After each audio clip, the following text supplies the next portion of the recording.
Hello friends. आज का हमारा कोर्स कोड है MPS-003। Assignment code ASST-TMA 2023-2024। Marks 100।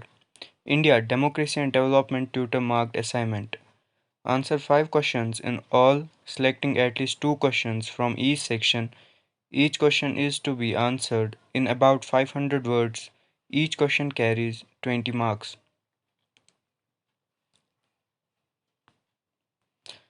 The judiciary is the most significant institution for protecting the rights and interests of citizens. Comment. Answer. In our country, judiciary is known as independent part of government. This independent judiciary has two roles. The traditional role, that is to interpret the laws, and judicial activism, that is to go beyond the statute and to exercise the discretionary power to provide the justice. It plays both roles in very well manner for the protection of fundamental rights. Any individual whose fundamental rights have been violated can direct move to Supreme Court for namely. The Supreme Court and High Court can issue writs to the government for the enforcement of rights. The fundamental rights are essential for all citizens in India. They are provided by the Constitution. No citizen can be denied such rights. One of the important roles of the judiciary in the India is to protect citizens' fundamental rights. The most important power of Supreme Court is the power of judicial review. In particularly in particular, the review power means that the judiciary can interpret the constitution and the laws passed by the legislature. In the court arrives If the court arrives at the conclusion that the law is inconsistent with the provisions of the Constitution, such a law is declared as unconstitutional and inapplicable. Judicial activism may be defined as dynamic process of judicial outlook in a changing society. Judicial activism is all about providing a good governance and ensuring the safety, security, and welfare of the society. The decision of Gulal Thanath versus the state of Punjab, Keshavanand Bharti versus the state of Kerala, Minerva Mills versus Union of India are worth putting forth. The color of judiciary activism changed with the Supreme Court judgment in S.P. Gupta Care, where it was pronounced that any person could file a public interest integration for another affected person who was deprived and could not approach the court for case study. Air India versus Nargesh Mirza, air hostess case in Air India versus Nargesh Mirza, the service regulations pertaining to the retirement of air hostess of Air India and Indian Airlines was challenged as being violative of the right to equality under the Indian Constitution. The Supreme Court upheld the condition permitting the termination of an air hostess service on her marriage within the first 4 years, but invalidated the condition that terminated her service on her pregnancy. Human rights is very old phenomenon and is integral to every human beings for its development. Human rights has always been regarded as the backbone of every democratic setup. India has made the most sincere efforts for the protection and promotion of human rights in the world over. Supreme Court, High Court played important role in protecting and safeguarding the human rights in India. Judiciary provides justice through the interpretation of laws, sometimes through the wide interpretation of provision of various legislation, and also the provision of constitution. Judiciary is able to empower to rights. Another role of judiciary is the activist role, which is popularly known as judicial activism. When there is no specific law for a specific offense in a case, judiciary applies its activist power for the protection of our rights. Write a short note on each part of following question in about 250 words. Jurisdiction of high courts. Original jurisdiction. It refers to ability of high court to hear disputes in the first instance rather than on appeal. It applies to following: disputes of admiralty and contempt of court, disputes over the election of members in parliament, and state legislature in relation to a revenue matter or an act ordered to perform in a course of revenue collection, protection of citizens' fundamental rights, case ordered to be transferred from subordinate court to its own file involving constitutional interpretations. In case of higher value, the four high courts Calcutta, Bombay, Madras, and Delhi high courts have original civil jurisdiction, writ jurisdiction. Article 226 of the Constitution authorizes a high court to issue writs such as for enforcement of fundamental rights and for any other purpose. The phrase for any other purpose refers to the enforcement of common legal right. The High Court has the authority to issue writs to any person, authority, or government not only within its territorial jurisdiction but also outside it if the case of action arises within its territorial jurisdiction. The High Court's writ jurisdiction is not exclusive but rather concurrent with the Supreme Court's writ jurisdiction under Article 32. It means that when a citizen's fundamental rights are violated, the aggrieved party has the option of directly moving either the High Court or the Supreme Court. However, the High Court's writ jurisdiction is broader than that of Supreme Court. This is because the Supreme Court can only issue writs for the enforcement of fundamental rights and not for any other purpose, which means it does not apply in cases where an ordinary legal right is illegally violated. Appellate jurisdiction. A high court is primarily a court of appeal. It appeals against subordinate court decisions rendered within its territorial jurisdiction. In both civil and criminal cases, it has appellate jurisdiction. Civil jurisdiction entails civil district court, and subordinate court decisions and judgments. Criminal jurisdiction comprises decisions and orders of the Sessions Court and Additional Sessions Court. As a result, a High Court's appellate jurisdiction extends beyond its original jurisdiction. Supervisory jurisdiction. A High Court has the authority sub to superintend all courts and tribunals operating within its territorial jurisdiction except military courts or tribunals. This power of superintendence of High Court is very broad because it intends to all courts and tribunals whether or not they are subjected to the High Court's appellate jurisdiction. It covers both administrative and judicial superintendence. It is revisional jurisdiction and it can be so moto on its own and not necessarily on the application of a party. This power, however, does not give the High Court unrestricted authority over a lower courts and tribunals. Since it is an extraordinary power, it should be sparingly and only in appropriate case. Control over subordinate courts. A high court has administrative control and other powers over subordinate courts in addition to its appellate and supervisory jurisdiction over them. It includes the following. It advises the governor on the appointment, posting, and promotion of district judges as well as the appointment of individuals to the state's judicial service other than district judges. It deals with the posting, promotion, leave, transfer, and discipline of members of the state's judicial service other than district judges. It has authority to withdraw a case pending in a subordinate court if it involves a substantial question of law requiring constitutional interpretation. It can then either decide the case on its own or decide the question of law and return the case to the subordinate court with its decision.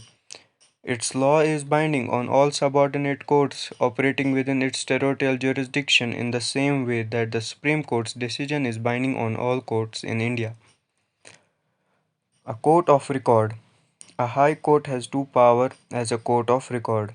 The high court's judgment, proceedings, and acts are recorded for perpetual memory and testimony. When produced before any subordinate court, these records are admitted and have evidentiary value and cannot be questioned. They are accepted as legal precedents and preferences.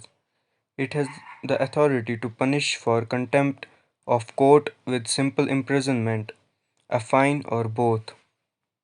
A high court, as a court of record, has the authority to revive and correct its own judgment, order, or decision despite the fact that no specific power of review is granted to it by the Constitution.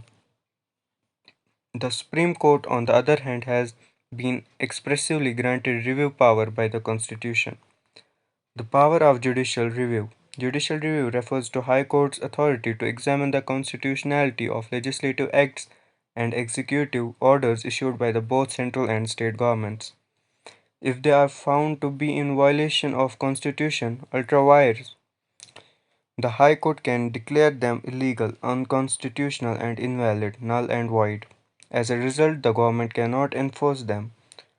Though the term judicial review is not used in the Constitution, the provision of Article 13 and 226 explicitly grant the High Court the power of judicial review. Parliamentary sovereignty. Parliamentary sovereignty, also called parliamentary supremacy or legislative supremacy, is a concept in the constitutional law of some parliament democracies. It holds that the legislative body has absolute sovereignty and is supreme over all the government institutions, including executive or judicial bodies.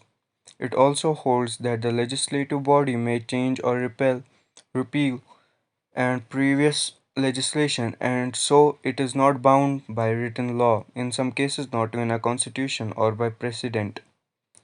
In some countries, parliament sovereignty may be contrasted with separation of powers, which limits the legislature's scope, often the general lawmaking, and makes it subject to external judicial review, where laws passed by the legislature may be declared invalid in certain circumstances.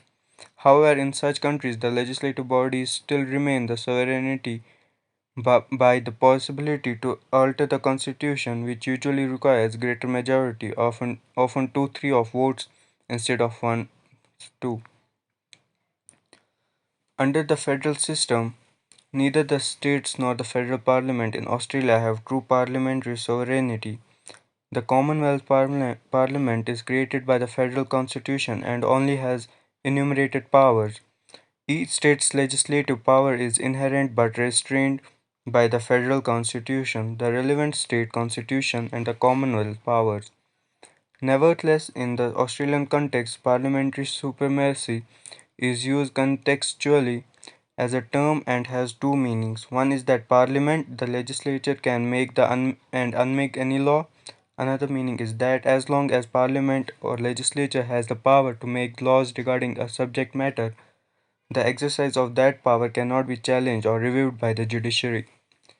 The second meaning is more consistent with the federal system and the practice of judicial review, as the judiciary cannot review on the merits of the Parliament legislature's exercise of power. Blackshield and Williams 2010 explained that in Australia the idea of parliamentary sovereignty must be understood in the context of the rigid limits and boundaries imposed by the federal constitution and to some extent by the state constitution as well. Goss 2021 goes further and argues the ideas of parliamentary sovereignty and parliament supremacy are inaccurate, inadequate, or unnecessary usage in Australian law. The Supremacy Clause, Section 109 of the Constitution, gives Commonwealth laws precedence over state laws. The state lawmaking power is therefore constrained where the Commonwealth has concurrent lawmaking power. Furthermore, regarding the subject matters which the Commonwealth has concurrent legislative power, the Commonwealth Parliament can cover the field, which means the Commonwealth can, by express words or by implication, exclude the operations of state laws. What is the market economy? Analyze its benefits and drawbacks. A market economy is an economic system in which economic decisions and pricing of goods and services are guided by the interactions of a country's individual citizens and businesses. There are There may be some government interventions or central planning, but usually this term refers to an economy that is more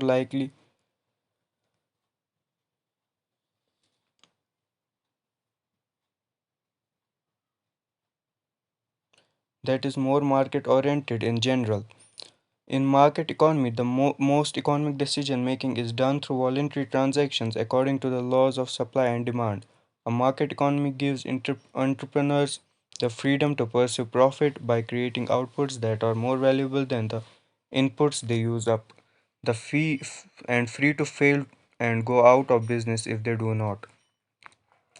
Economists broadly agree that market oriented economies produce better economic outcomes, but differ on the precise balance between markets and central planning that is the best for nations' long-term well-being. The market equilibrium forms the price and quantity of each good to be produced. Prices convey information about the relative demand for various goods and services and the relative cost of providing them. Price also provides an incentive to increase profits and lessens unprofitable activity. The market economy allows the private sector to control economic resource. Market participants are free to produce, sell, and buy as they wish. They are not subjected to government regulations that seek to limit economic activity. Maximization of profits in business motive the producing goods and service. They try to sell their products to the highest bidder. The market equilibrium forms the price and quantity of each good to be produced. Prices convey information about the relative demand for various goods and services and the relative costs of providing them. Price also provides an incentive to increase profits and lessen unprofitable activity. The market economy allows the private sector to control economic resources. Market participants are free to produce, sell, or buy any as they wish. They are not subjected to government regulations that seek to limit economic activity. Maximization of profits is a business motive when producing goods and services. They try to sell their products to the highest bidder. Advantage of market economy. Business efficiency. Unlike other types of economies, a market economy increases the efficiency of businesses. Governments, in their limited roles, promote increased efficiency and free and increased competition. Increased productivity. Increased productivity is also associated with a market economy. In any economy, people need money to purchase goods and services. In a market economy, this need leads to increased motivation because workers want to earn more money to supply their needs to live comfortably. Innovation for a competitive edge. A country's market economy supports increased innovation. Firms and individuals are encouraged to innovate to gain a competitive edge. With money as a main motivating factor, companies look to create new products and technologies to generate more revenue and higher incomes. Innovation also leads to a greater variety of goods and services, which provide a wider selection for consumers. Drawbacks of market economy. It leads to a huge between rich and poor as keeping earning money, and since the government does not intervene, there is no way poor can bridge that gap, which is the reason why one seldom finds out a completely free market economy. It gives undue advantage to wealthy individuals as government does not intervene, which leads to a monopoly like situations in the economy, which in turn leads to exploitation of consumers. People produce those products to service which lead to profit without giving any consideration to its impact of society or environment. So if there is profit in producing nuclear weapons, that they will do it regardless of its impact on the people. Analyze the economic consequences of liberations in India. Economic liberation is the process of reducing or removing governmental controls over the commerce and business. Commerce and business. Those who support economic liberalism, commonly known as proponents of free markets and free trade, are typically those who advance it. Taxes, social security contributions, and unemployment compensation are frequently decreased as a result of economic liberalization. Impacts of liberalization on Indian economy. Impact of the rate of GDP growth. India's 6.6% annual average growth rate from 1990 to 2010 is almost twice as high as it was before the country's economic reforms, taking down obstacles to international investment. When a country has many barriers to entry, investing in emerging market nations can occasionally seem unattainable. These obstacles can include tax policies, provisions on foreign investment, legal concerns, and accounting requirements, all of which make entry into the nation difficult or impossible. These restrictions are loosened as part of the economic liberalization process, and some private sector influence over the economy's direction is given up. Frequently, deregulation and the privatization Privatize, privatization of business are involved. Rate of industrial growth. Due to unfettered access to Indian markets, indigenous products are no longer competitive. Of course, they had more access to technology and scale economies. Unrestricted capital flow. The main objective of economic liberalization are the effective distribution of resources and competitive advantages, as well as the free flow of capital between states. Usually, this is accomplished by lowering protectionist measuring like tariffs, trade regulations, and other trade barriers.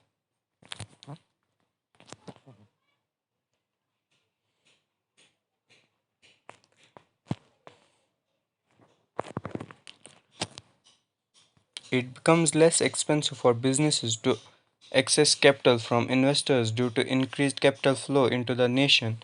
Higher growth rates are a result of corporations being able to invest in profitable ventures that they might not even have been able to before liberalization due to higher cost of capital. Impact on India's small scale sector. After independence, the government made an effort to revitalize the small scale industry by reserving goods solely for its manufacture.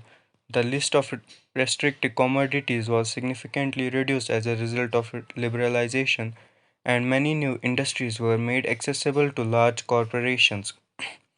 However, there is still a small scale sector that supports Indian economy. It significantly impacts exports and private sector's employment. The results are conflicting. Although many once small scale industries have grown and improved, although they only exist before the government backing, overall value addition, product innovation, and technology adoption continue to be poor. Outcomes in agriculture. Agriculture now only accounts for 15% of the national economy. However, the percentage of people who depend on agriculture is still about 55%. Although there has been a significant change in crop patterns, the effect of liberalization cannot be accurately quantified. We learned through the agriculture television programs that there are still a lot of pervasive government regulations and interventions from the point of production to the point of distribution. The agricultural economy worldwide is severely distorted. This is mostly due to the unequal economic and political power distribution between farmers and industrialized and developing nations. Commercial capitalist agriculture is practiced in industrialized nations and is controlled by large agribusiness conglomerates. They have access to the WTO policies and can simply negotiate better terms for themselves at expense of farmers in poor countries. On the plus side, India's high quality distinctive products like basmati rice are virtually self-sufficient and in high demand worldwide. In general, India is better equipped to tackle the challenge of globalization in this situation. If implemented in a fair and sustainable way, it will have a significant multiplier effect on the entire economy. In addition to this, farm mechanization, the use of tractors, combines, electronic solar pumps, etc., is another benefit of globalization. Moving on, information technology is now being applied in agriculture to simplify farming. In this instance, globalization has benefited poor nations while harming industrialized ones. Human resources have historically been substantially more affordable in developing economies because of historical economic inequality between the two groups. The IT revolution helped to expedite this even more, and as a result, many jobs left development during developed countries and moved to poor nations. The growth of the information technology, software, BPO, KPO, and LPO industries in India has prevented a large portion of country's demographic dividend from the being wasted. The best thing is that exporting services result in high value exports. Write a short note on each part of the following question in about 250 words. Gender equity. Two guiding principles are at the core of gender equity: fairness and impartiality. Fairness has to do with the just treatment without favoritism or prejudice, while impartiality is defined as treating all parties equally. Equity, in its simplest terms, means meeting communities where they are and allocating resources and opportunities as needed to create equal outcomes for all community members. Find out more about the differences between equity and equality here. Gender equity, defined by the European Institution for Gender Equality, is the provision of fairness and justice in the distribution of benefits and responsibilities between women, men, and all genders. Gender equity is important because historically societies around the world have deemed females, transgender people, and non binary people as weaker or less important than males. Today, gender equity has helped shape and change the roles and expectations of men, women, and all genders to work, home, in us and in society. Our world is a better place when all people are accepted for their talents, skills, and abilities, regardless of gender. Gender equity in workplace. World War II was the first time in American history that women left their homes in vast numbers to enter the workforce because their husbands had enlisted or were drafted to fight in the war. Since then, women have continued to pursue professional careers but not without barriers or what is often referred to as a glass ceiling. Society equally frowns on the men if they were interested in careers traditionally relegated to women, such as being a dental assistant, childcare worker, administrative assistant, or being a stay at home parent. Gender equity in a workplace would be where men, women, and all gender identifies forgetting and the career path they want and being afforded the same opportunities, including promotions, leadership roles, project, and more, without their gender being a deciding factor in workplace decisions. Planned economy. A planned economy can be defined as a type of economy system where financial decisions are made according to the government plans. All decisions related to investment, production, and other economic parameters are structured as per decisions of a central authority. This economic model priorities public necessities and financial welfare and sets its objectives accordingly. Several important sectors such as education and healthcare are controlled by the government that directly contribute to equal availability of resources to the citizens. A planned economy is a type of economic system where the distribution of goods and services or the investment production and the allocation of capital goods take place according to economic plans that are either economy wide or limited to a category of goods and services. A planned economy may use centralized, decentralized, participatory, or Soviet type forms of economy planning.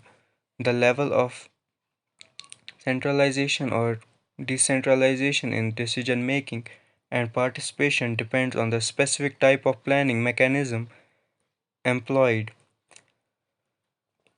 Socialist states based on the Soviet model have used central planning, although a minority, such as the former Socialist Federal Republic of Yugoslavia, have adopted some degree of market socialism.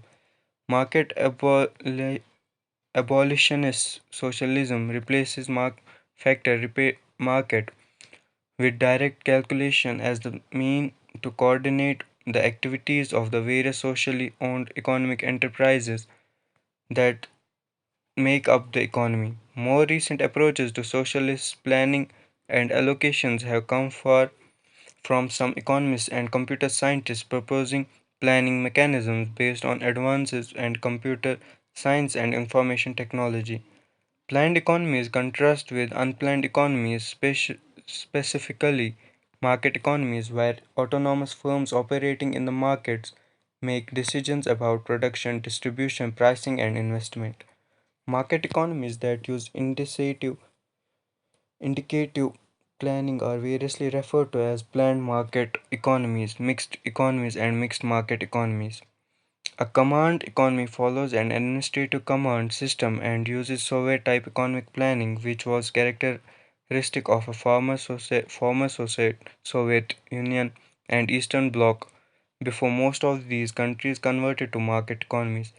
This highlights the central role of hierarchical administration and public ownership of production in guiding the allocation of resources in these economic systems. Thank you for watching the video.